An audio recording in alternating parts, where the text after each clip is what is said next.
주시는 하나님의 말씀은 히브리서 12장 14절에서 17절의 말씀입니다. 신약성경 366면에 있습니다. 신약성경 366면에 있는 히브리서 12장 14절에서 17절의 말씀, 이제 하나님의 말씀을 봉독해 드립니다. 모든 사람과 더불어 화평함과 거룩함을 따르라. 이것이 없이는 아무도 주를 보지 못하리라. 너희는 하나님의 은혜에 이르지 못하는 자가 없도록 하고 또 쓴뿌리가 나서 괴롭게 하여 많은 사람이 이로 말미암아 더럽게 되지 않게 하며 음행하는 자와 혹 한 그릇 음식을 위하여 장자의 명분을 판 에서와 같이 망령된 자가 없도록 살피라.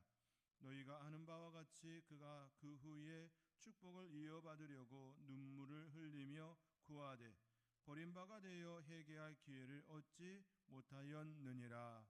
아멘.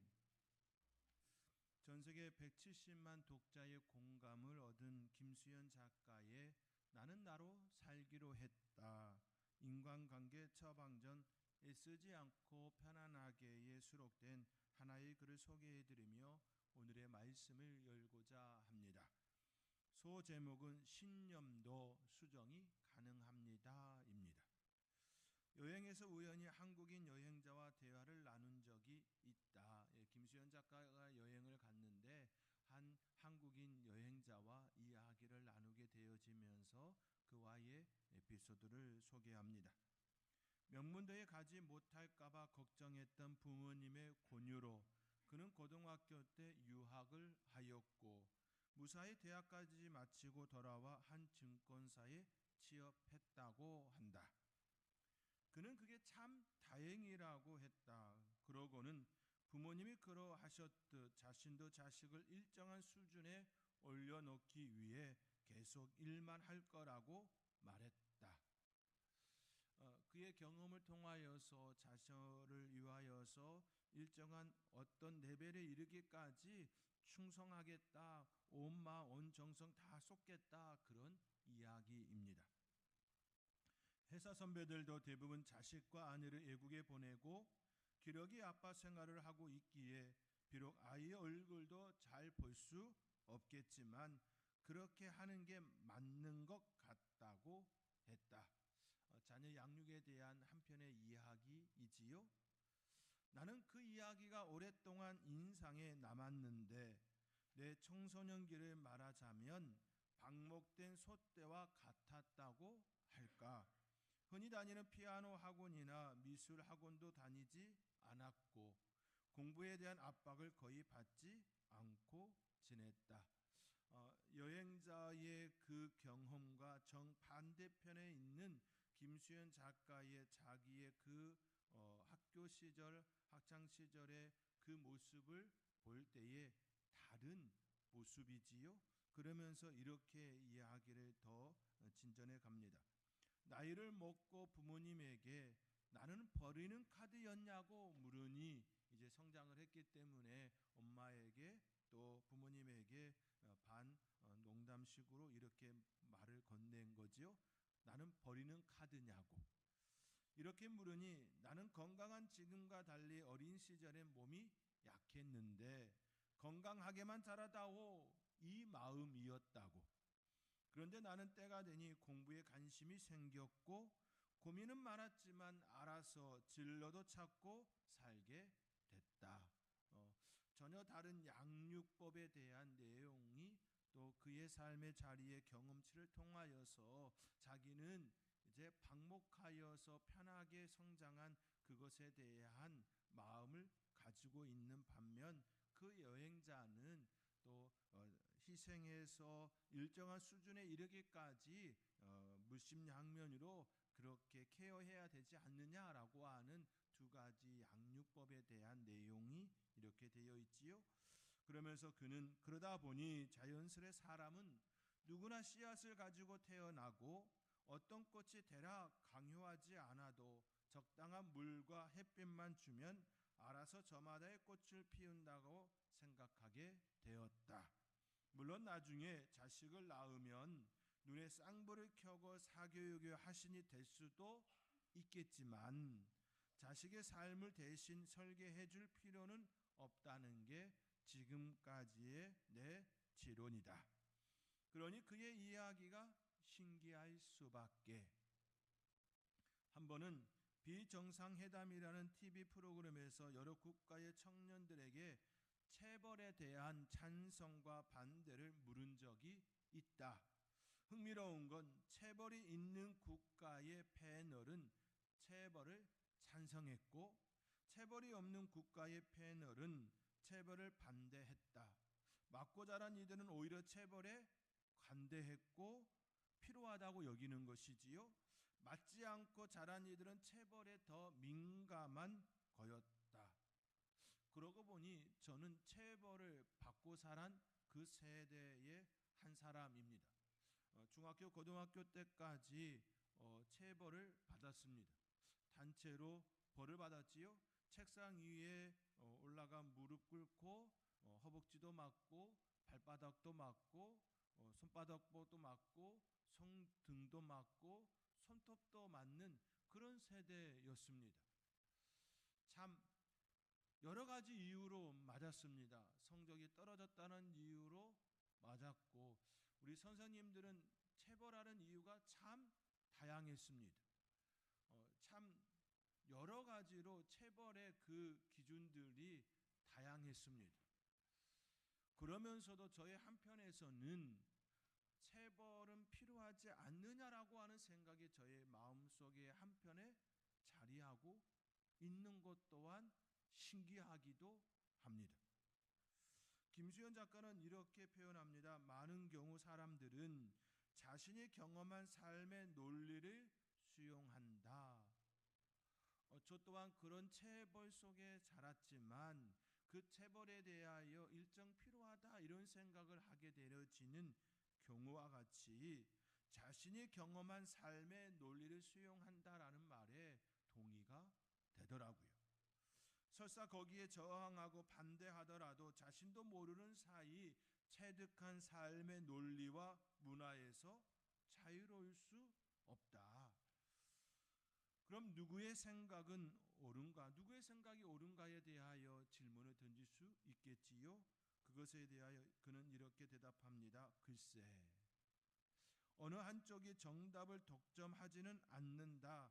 사람은 누구나 자신이 살아온 방식을 통해 삶을 바라볼 뿐 누구나 자신에게 맞는 방식을 선택할 자유가 있다. 자녀 양육에 관하여서도 또 체벌에 관하여서도 그렇게 갈린다. 선택의 문제다. 이렇게 접근합니다. 그러면서 이런 얘기를 꺼내놓습니다. 다만 신념이 경직되는 건 경계해야 한다. 맹목적인 믿음이 때론 사이비 종교 신도를 만들기에 오랜 세월 마음에 심어진 이게 옳다는 신념에도 의문을 가질 필요가 있다. 그렇지요. 오랜 세월 내가 이거는 옳아라고 하는 그 신념에도 의문을 가질 필요가 있지요. 내가 믿는 삶의 관점의 유일한 진리는 아닐 수 있고 몇 번을 검증한 신념에도 오류는 존재할 수 있으며 가치관 역시 필요하면 수정하고 보완할 수 있다. 그렇지요. 신념이라는 건 충분히 바뀔 수도 있고 삶의 영향 속에 변화도 일어나지요. 그렇게 지금의 방식으로 대안을 찾을 수 없는 순간이 온다면, 삶에서 행복을 찾을 수 없다면, 반복된 충돌이 생겨난다면 내가 가지고 있는 신념은 이거였는데 삶의 자리에 다가오는 여러 가지의 것들 속에서 계속 충돌이 일어나고 내 안에 내적 갈등이 일어나고 한다면 설득된 용기를 내자. 이렇게 이야기를 꺼내놓습니다. 우리의 믿음에도 때론 변경 가능이라는 조항이 필요하다. 김수현 작가는 독자들에게 두 가지 예를 들면서 신념도 바꿀 수 있다고 이야기를 꺼내놓습니다.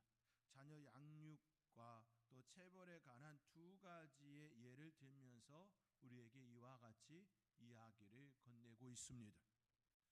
국어사전에 의하면 신념은 굳게 믿는 마음입니다. 굳게 믿는 마음. 여기서 신념은 철학적 개념입니다. 종교적 개념이 아니라 철학적 개념입니다. 종교에서는 믿는 마음을 신념이라 표현하지 않습니다. 종교에서는 오히려 단순하게 믿음이라 표현하지요. 물론 철학적 개념에서의 신념과 종교에서 사용하는 그 믿음은 전혀 다른 결을 가지고 있습니다.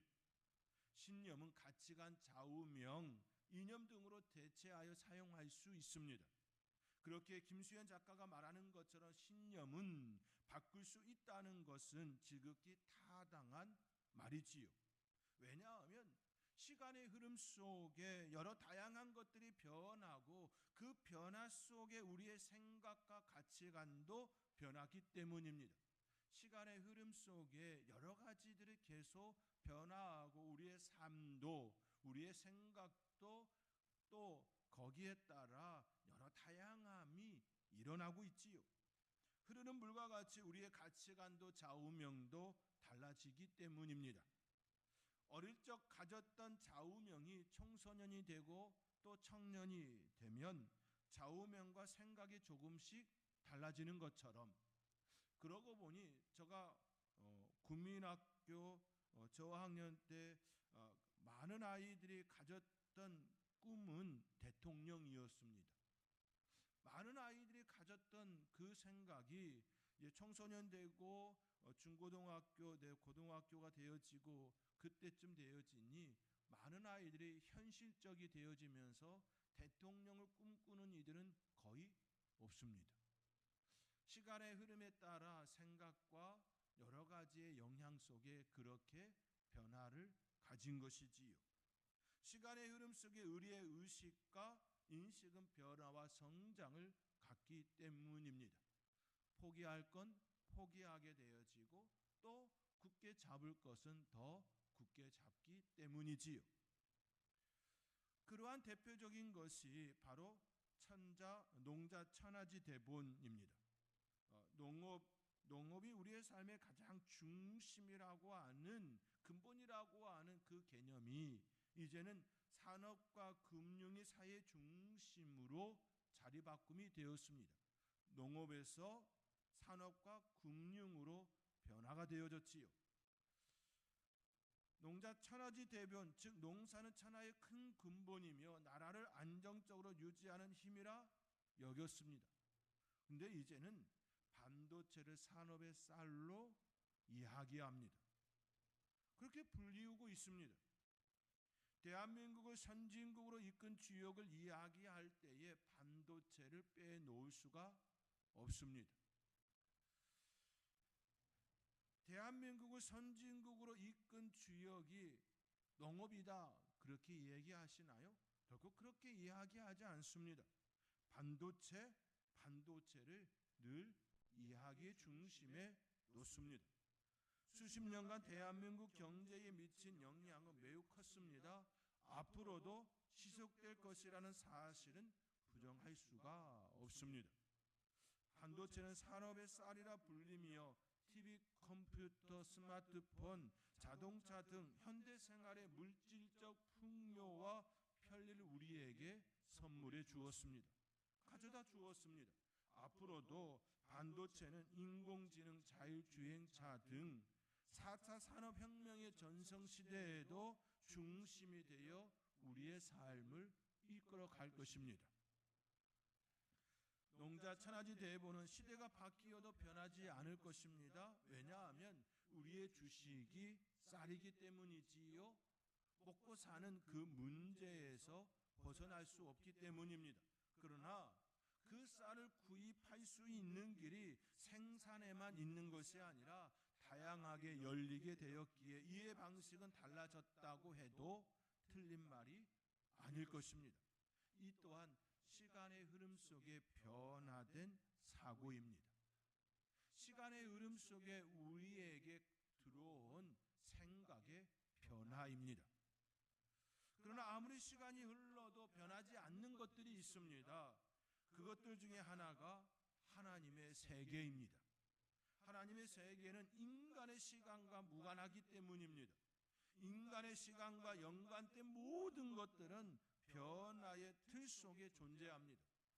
아무리 귀하게 여기는 것이라 하여도 인간의 시간과 밀접한 관련을 갖는 모든 것들은 다 변화를 갖습니다. 우리의 신체, 우리의 인체만도 너무나도 쉽게 답을 주지요. 갓난아기 때, 청소년 때, 또 청년 때, 또 중년이 되어지고 노년이 되어지는 그 나이에 따라 생각이 달라집니다. 어느새 예전 같지 않아 라는 이야기를 하고 있음을 보게 됩니다.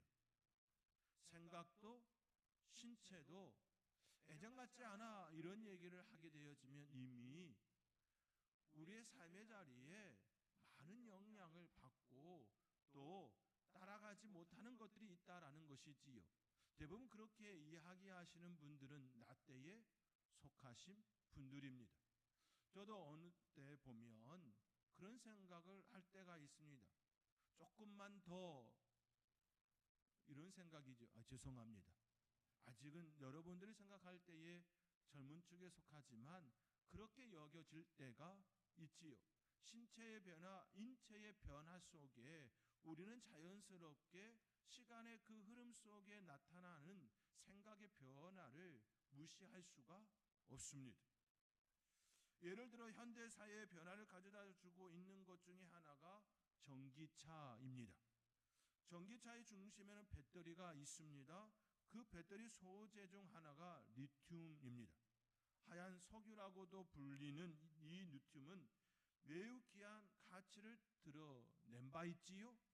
전기차 수요에 따라 리튬 가격이 굉장히 높이 평가되었습니다. 이건 역시 시대의 변화 속에 나타난 하나의 현상입니다.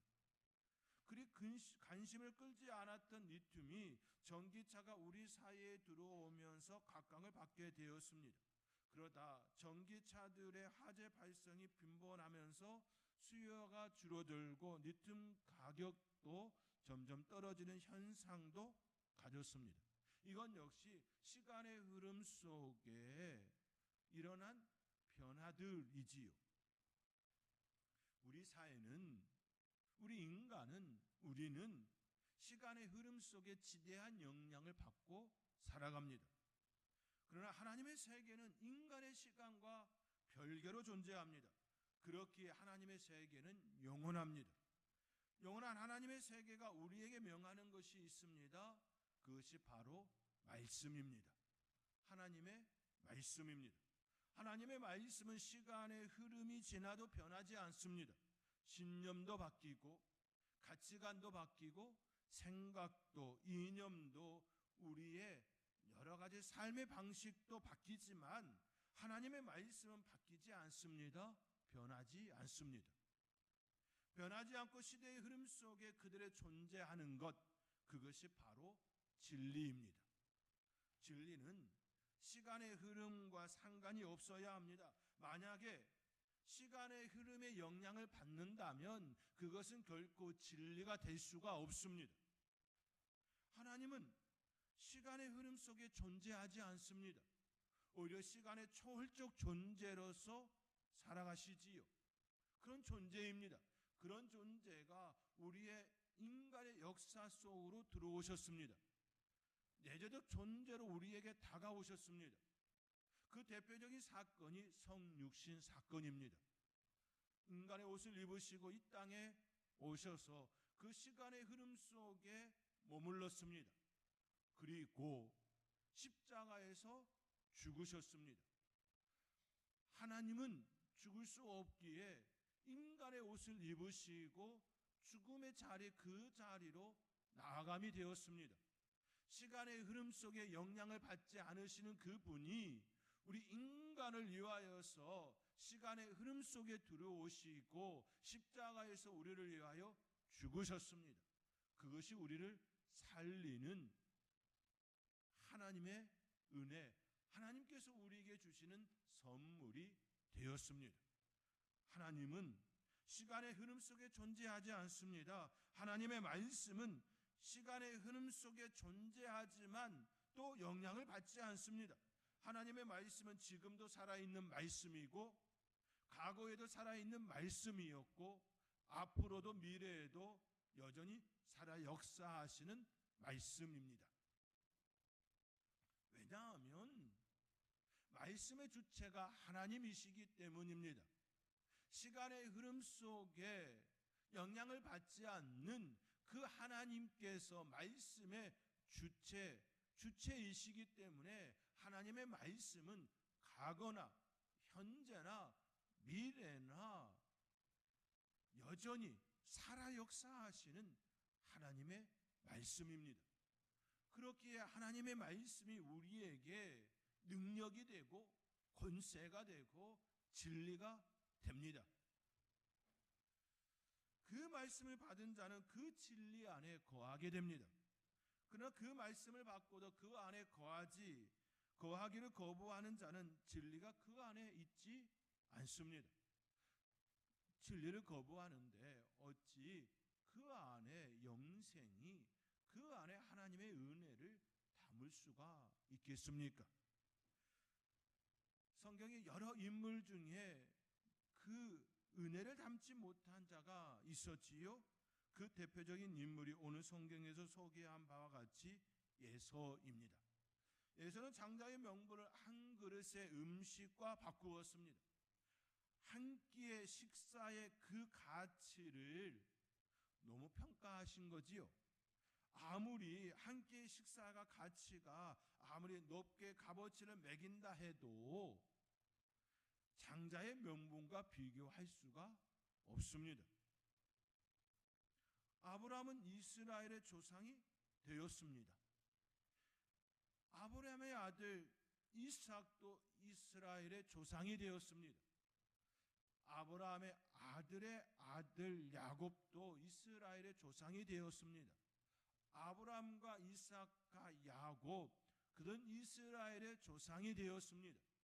모세를 이집트에 다시 보낼 때에 아브라함의 하나님, 이삭의 하나님, 야곱의 하나님, 그 하나님께서 너를 보낸다 말씀하셨습니다.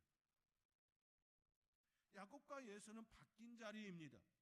예서가 그 자리에 있어야 합니다. 시간상 그가 먼저 태어났고 고대 근동의 풍습에 따라 예서가 장자로서의 권리를, 그 고난을 가지고 있었습니다. 그러나 그는 그 장자의 명분을 한 끼 식사와 바꾸었습니다. 장자의 명분을 소홀히 여김이 되었습니다. 가벼이 여김이 되었습니다.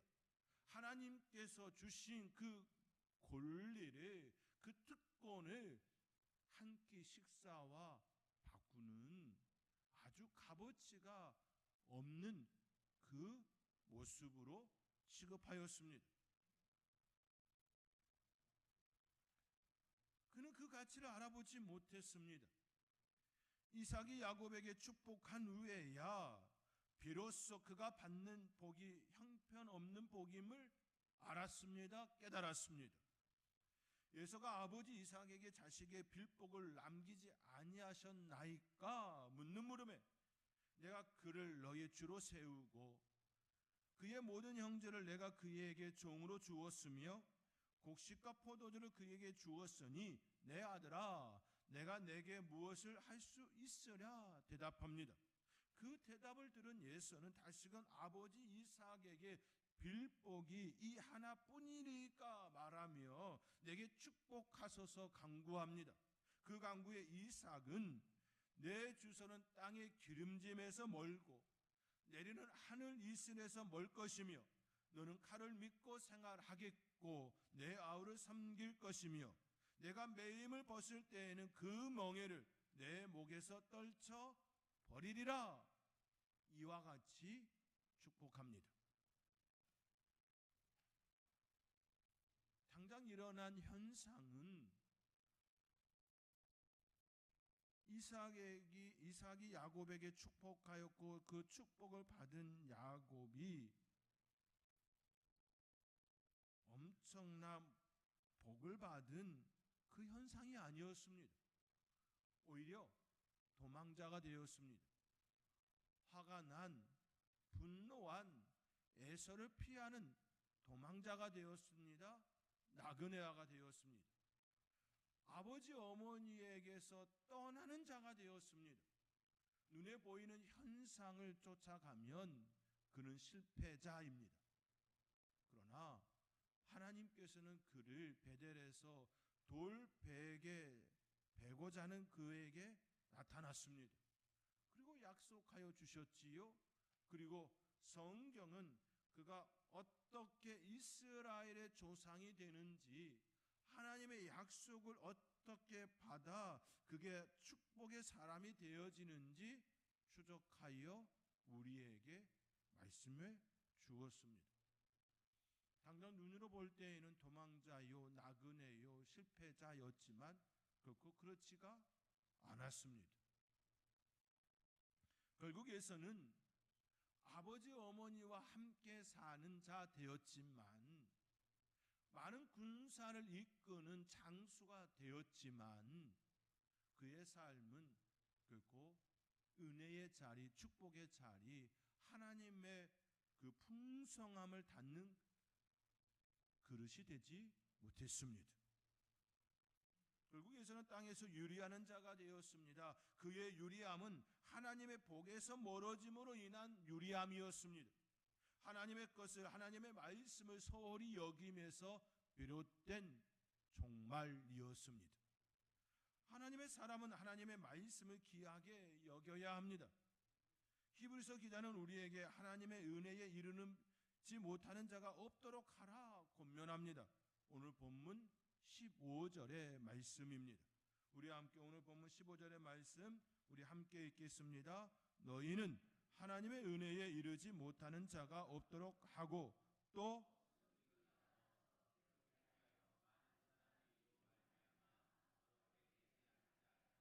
아멘. 히브리서 기자는 이와 같이 우리에게 하나님의 은혜에 이르지 못하는 자가 없도록 하라고 권면합니다. 또 쓴뿌리가 나서 괴롭게 하여 많은 사람이 이로 말미암아 더럽게 되지 않도록 하라고 권면하고 있습니다. 오늘 보면 15절의 말씀에서 우리는 매우 중요한 방향성을 보게 됩니다. 하나는 자신을 향한 방향성이고 또 다른 하나는 타인을 향한 방향성입니다. 우리의 신앙에 있어서 이 두 방향성이 균형을 이루어야 합니다. 만약 자신을 향한 방향성이 너무 강하다면 이기적인 현상으로 나타납니다. 현 사회의 문제점 중 하나가 극단적인 개인성, 이기주의에 따른 협동심 저하이지요. 나만 이득을 보면 된다는 개념이 바로 이기주의입니다. 반대로 타인을 향한 방향성이 너무 강하게 되어지면 개인은 사라지고 사회성만 남게 됩니다. 그렇기에 적절한 조화를 이루어야 합니다. 히브리서 기자는 너희는 하나님의 은혜에 이르지 못하는 자가 없도록 하라고 개인의 그 삶을 이야기합니다. 이런 개인의 그 방향성이지요. 개인을 잘 챙기라는 뜻입니다. 신앙은 하나님과 나와의 1:1 관계가 기본 구조입니다. 하나님과 나 사이에 그것이 가장 기본적인 골격입니다. 내가 하나님을 만나지 못하면 나는 하나님과 상관이 없습니다.